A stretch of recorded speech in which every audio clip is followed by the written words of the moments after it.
नमस्कार दोस्तों, आप सभी का स्वागत है हमारे YouTube channel BCS basic physics में। आज के इस वीडियो में हम कक्षा 12 का टॉपिक लेकर चलेंगे, गोलीय पृष्ठ द्वारा अपवर्तन। देखिए दोस्तों, हम यहाँ पर क्या करने वाले हैं कि हम एक गोलीय पृष्ठ वाला कोई वस्तु लेंगे, पदार्थ लेंगे और उसको किसी माध्यम में हम रख देंगे। उस गोलीय पृष्ठ से कुछ दूरी के ऊपर हम कोई वस्तु लेंगे और वस्तु से चलने वाली जो प्रकाश की किरणें हैं उसका अपवर्तन यहां पर हम देखने वाले हैं। वो अपवर्तित किस तरीके से होती है उसके बारे में इस वीडियो में देखने वाले हैं। उसके लिए एक फॉर्मूला हम यहां पर फाइंड आउट करने वाले हैं।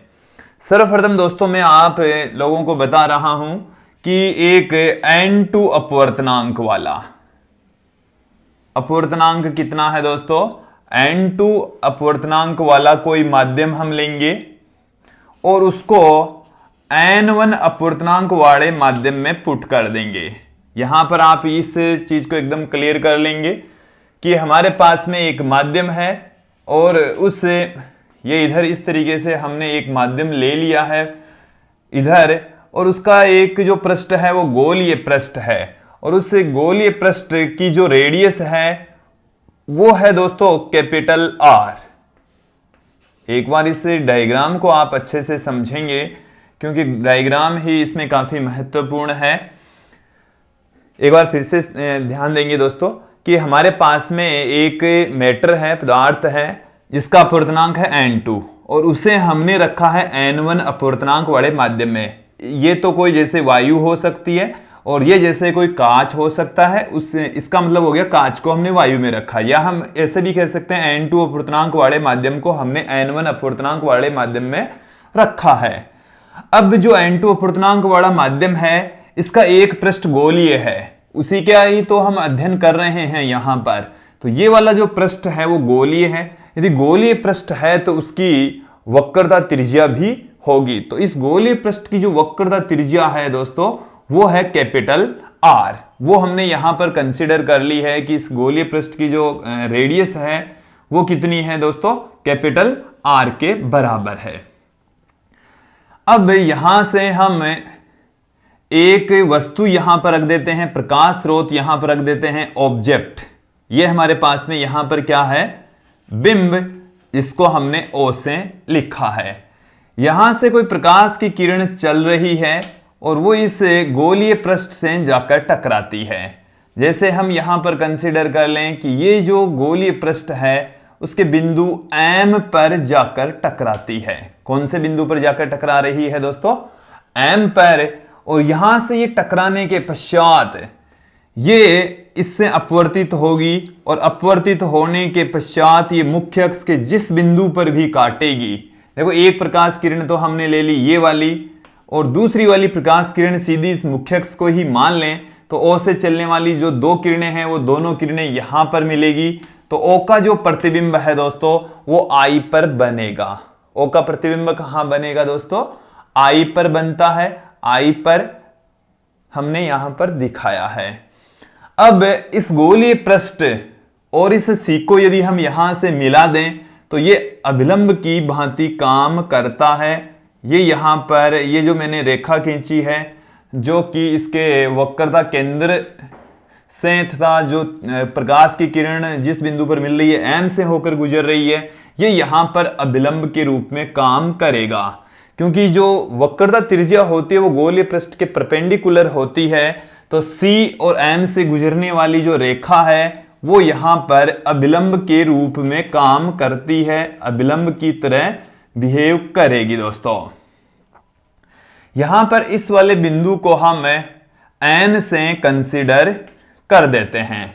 ये हमने इस डायग्राम में जो प्रकाश की किरण है बिंदु O से चलेगी, O से चलने के पश्चात इस गोलीय पृष्ठ के बिंदु M से जाकर टकराती है, वहां से अपवर्तित होकर बिंदु I पर O का प्रतिबिंब बनाती है। तो बिंदु O का जो प्रतिबिंब है दोस्तों वो कहां पर बन रहा है, I पर बन रहा है। O ऑब्जेक्ट है मतलब बिंब, वस्तु, और I मतलब इमेज, प्रतिबिंब है। यहां तक आप लोगों को डायग्राम अच्छे समझ में आ गया होगा। जो मैंने अभी बात बताई उसको मैं एक सेंटेंस के रूप में यहां पर पुट कर देता हूं कि N2 अपवर्तनांक और कैपिटल आर त्रिज्या वाले माध्यम को n1 अपवर्तनांक वाले माध्यम में रख देते हैं और बिंदु O का जो प्रतिबिंब है वो I बनता है, या बिंब I का जो प्रतिबिंब है वो I पर बनता है दोस्तों। तो यहां पर ये जो बातें मैंने बताई उन सब बातों को अब मैं यहां पर पुट कर रहा हूं। यहां पर देखेंगे दोस्तों कि n2 अपवर्तनांक, अपवर्तनांक तो कितना है दोस्तों, n2 अपवर्तनांक व कैपिटल R त्रिज्या वाले माध्यम को, त्रिज्या वाले माध्यम को n1 अपवर्तनांक वाले माध्यम में रखते हैं, n1 अपवर्तनांक वाले माध्यम में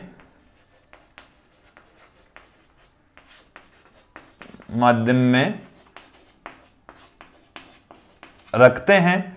अब देखिए दोस्तों, वस्तु O का प्रतिबिंब I बनता है, वस्तु O का जो प्रतिबिंब है वो हमारे पास में यहां पर प्राप्त होता है, प्रतिबिंब I प्राप्त होता है।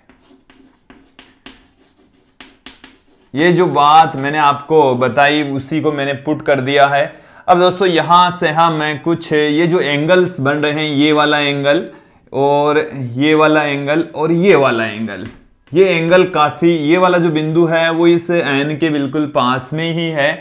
तो यहां से यदि इसको बिल्कुल पास में यदि हम कंसीडर करके चलें तो ये जो एंगल हैं तीनों ही काफी छोटे होंगे, और जब एंगल बहुत छोटे होते हैं तो टेन थीटा को हम थीटा लिख सकते हैं और साइन थीटा को भी हम थीटा लिख सकते हैं। तो दोस्तों यहां पर आप देखेंगे कि ये आपतित किरण है, ये अभिलंब है, आपतित किरण और अभिलंब के मध्य का जो कोण है उसको हम आपतन कोण से, अभिलंब तथा अपवर्तित किरण के बीच के कोण को R से लिखते हैं।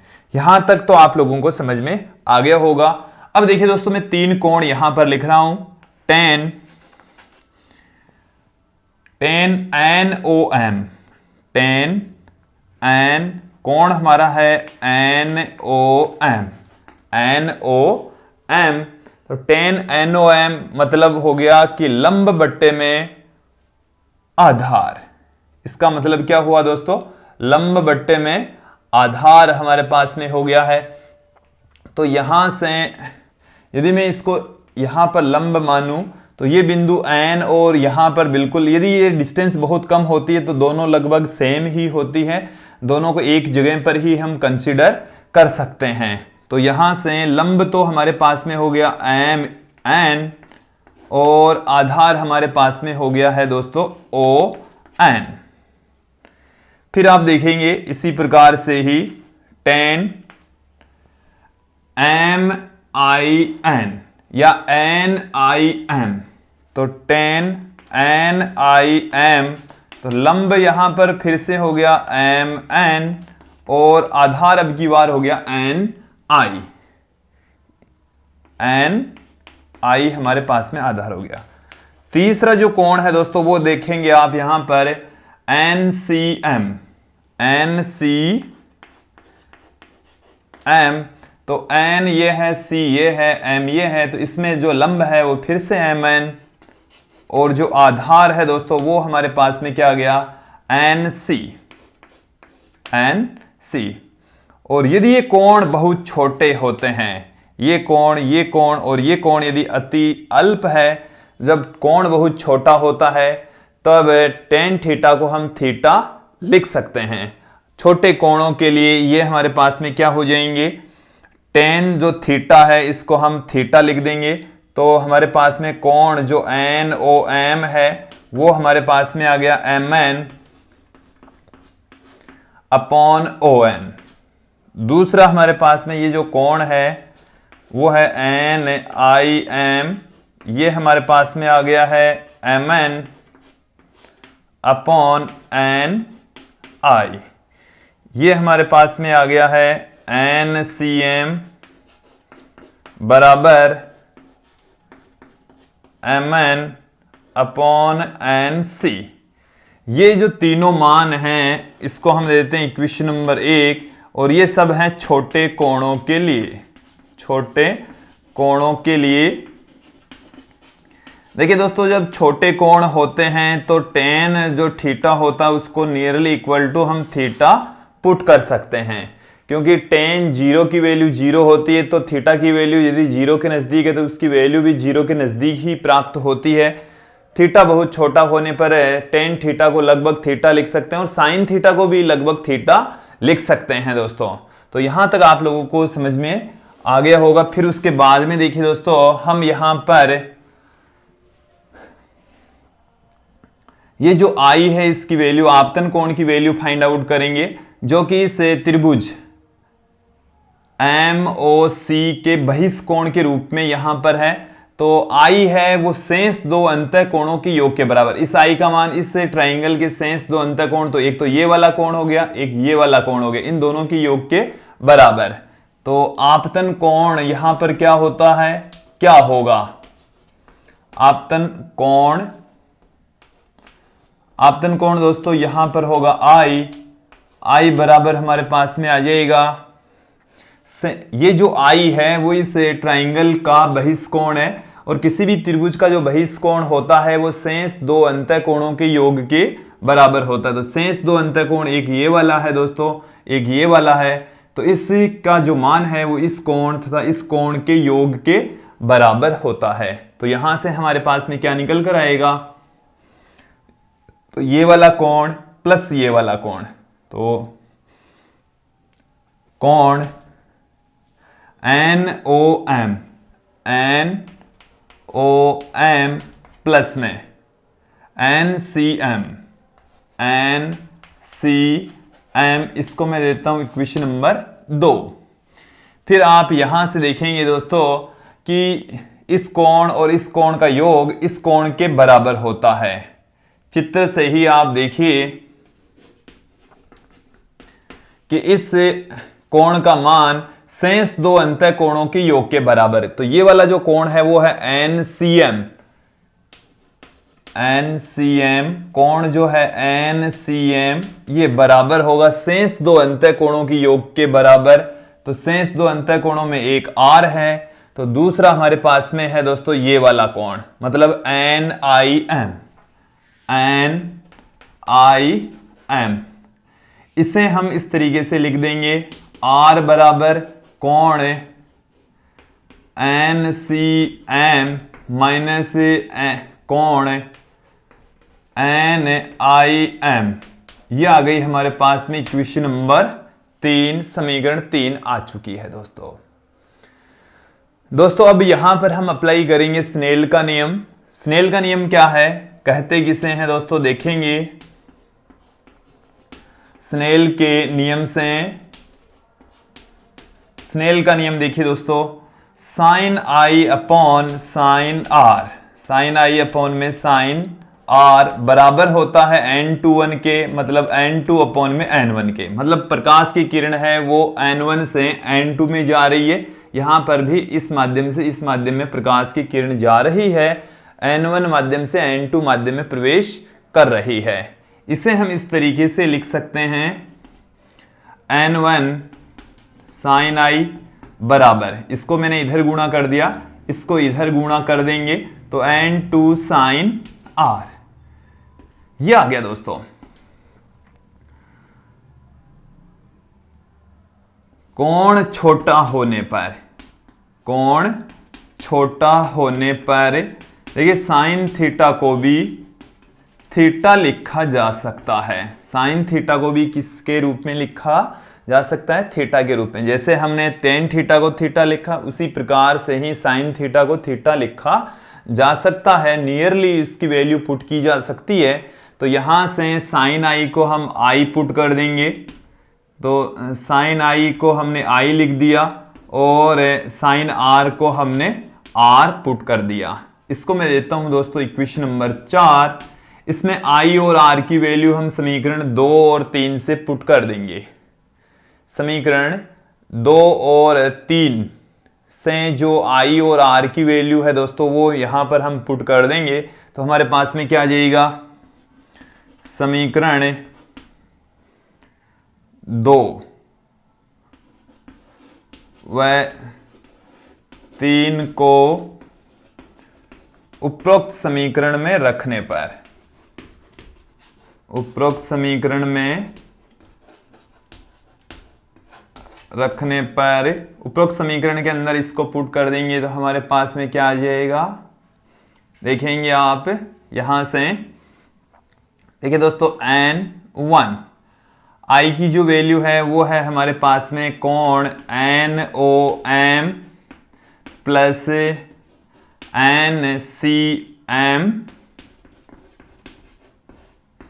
फिर बराबर में है दोस्तों n2 r की जो वैल्यू है कोण NCM माइनस में कोण NIM।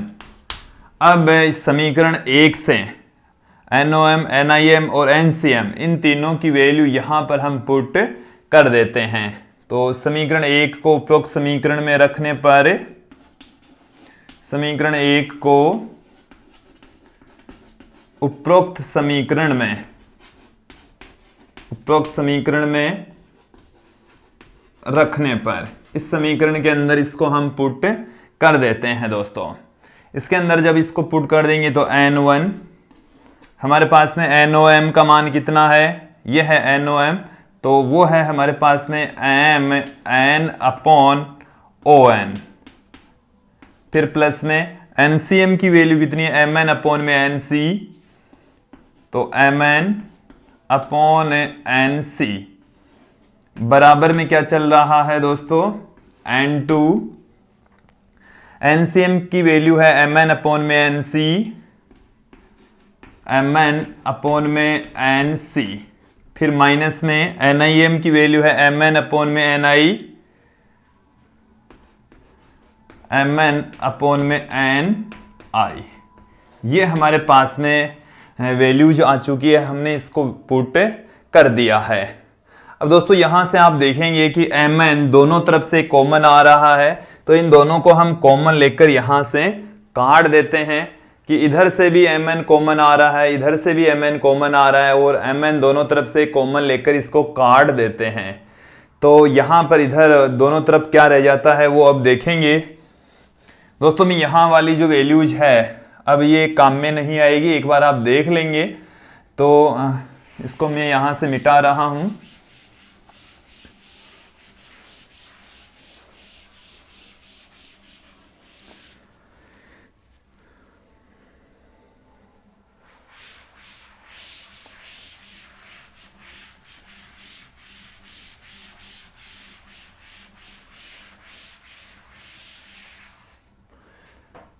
MN दोनों तरफ से कैंसिल हो गया, तो हमारे पास में अब क्या रह गया है, N1/ON, फिर प्लस में N1/NC बराबर N2/NC माइनस में N2/NI रह गया है दोस्तों। अब यहां पर हम अप्लाई करेंगे चिन्ह परिपाटी। चिन्ह परिपाटी का प्रयोग यहां पर हम करेंगे और चिन्ह परिपाटी से इनकी वैल्यू हम पुट कर देंगे। सबसे पहले हम बात करते हैं ON। अब डायग्राम को एक बार देखेंगे। ON यहां से लेकर यहां तक की दूरी है, ये बिंब दूरी होती है, इसको हम U से प्रदर्शित करते हैं। लेकिन ये वाली दूरी है वो इस तरफ है, प्रकाश की किरण इधर जा रही है, हम उसके अपोजिट डायरेक्शन में चल रहे हैं, तो इसका मान माइनस में लेंगे, माइनस में U के इक्वल पुट करेंगे। फिर है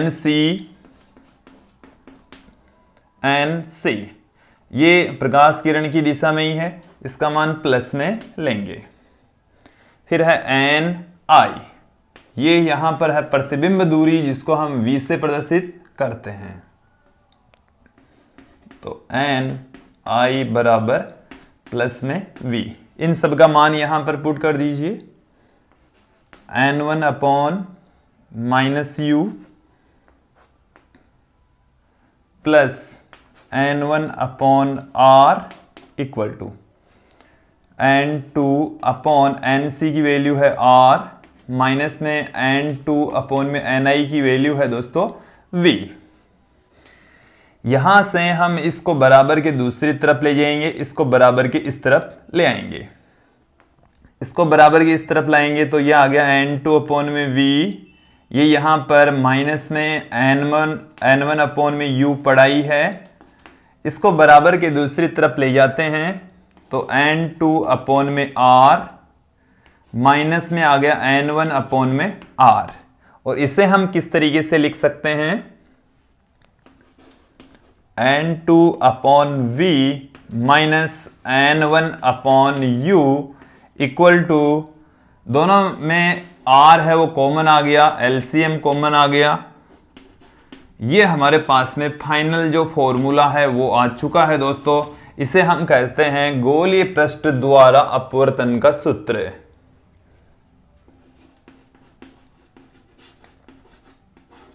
गोलीय पृष्ठ द्वारा अपवर्तन का सूत्र, अपवर्तन का फॉर्मूला। इसका अर्थ ये हुआ है दोस्तों कि जब हम किसी माध्यम में कोई वक्राकार या गोलीय पृष्ठ रखते हैं तो उससे प्रकाश की किरणें अपवर्तित हो जाती है और वो इस तरीके से उसके लिए फॉर्मूला मिलता है, प्राप्त होता है। तो गोलीय पृष्ठ वाले माध्यम का अपवर्तनांक बट्टे में प्रतिबिंब दूरी माइनस जो बाहर वाला माध्यम है, इधर वाला माध्यम है, उसका अपवर्तनांक बट्टे में बिंब दूरी बराबर है इधर वाला माध्यम का अपवर्तनांक माइनस इधर वाले माध्यम का अपवर्तनांक अपॉन गोलीय पृष्ठ की वक्रता त्रिज्या।